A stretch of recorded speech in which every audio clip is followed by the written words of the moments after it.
Hello guys, आज मैं एक देवी भजन लेकर के आई हूँ। माता रानी का पचरा है। मेरा गाना कैसा लगेगा आप लोग लाइक करना, सब्सक्राइब करना और कमेंट बॉक्स में ज़रूर बताना। गाइस, हमारा गला बहुत ख़राब चल रहा है इसमें। आप लोग ज़रा हमारे गले पे मत जाइए, हमारे गाने पे जाइए। मेरा गाना कैसे लगेगा आप लोग कमेंट बॉक्स में ज़रूर बताना। बरह बरी सवाक उखटल बेलिया, ओ बेलिया तरवाना, हो बेलिया तरवाना। माई मोरली हलिनी बसरवा, हो बेलिया तरवाना। की देवी मोरली हलिनी बसेरवा, हो बेलिया तरवाना। गर्भ से मातल है कहरा का छोकड़वा, हो बेलिया तरवाना, हो बेलिया तरवाना।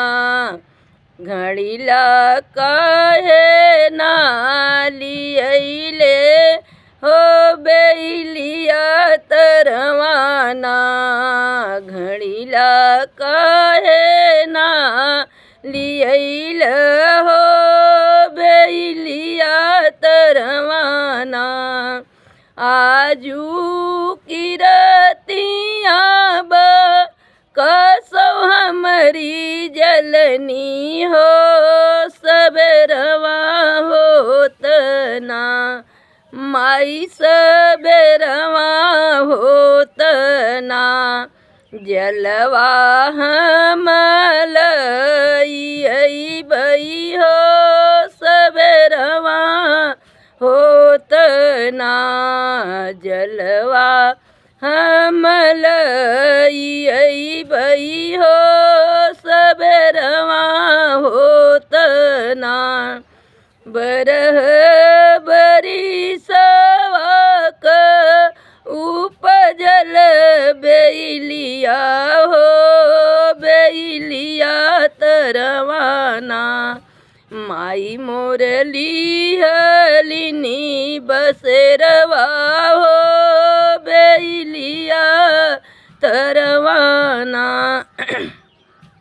गर्भ से मातल है मलिया का छोकड़वा, हो बेलिया तरवाना, हो बेलिया तरवाना। हरवा काहे नाली अइले, हो बेलिया तरवाना। आजू की रतिया कसौ हमारी जलनी, हो सबेरवा होत ना, हो सबेरवा होत ना।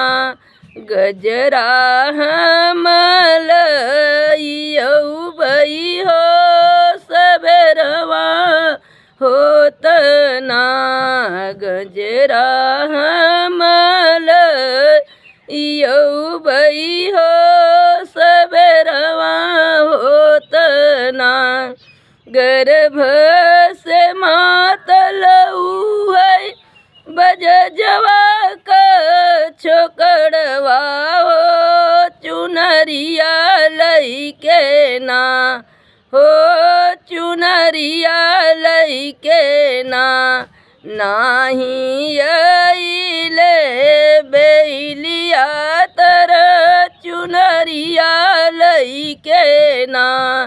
नाही अइले बेलिया तर चुनरिया लइके ना। आजू की रतिया कसौ हमारी जलनी, हो सबेरवा होत ना, हो सबेर चुनरी हम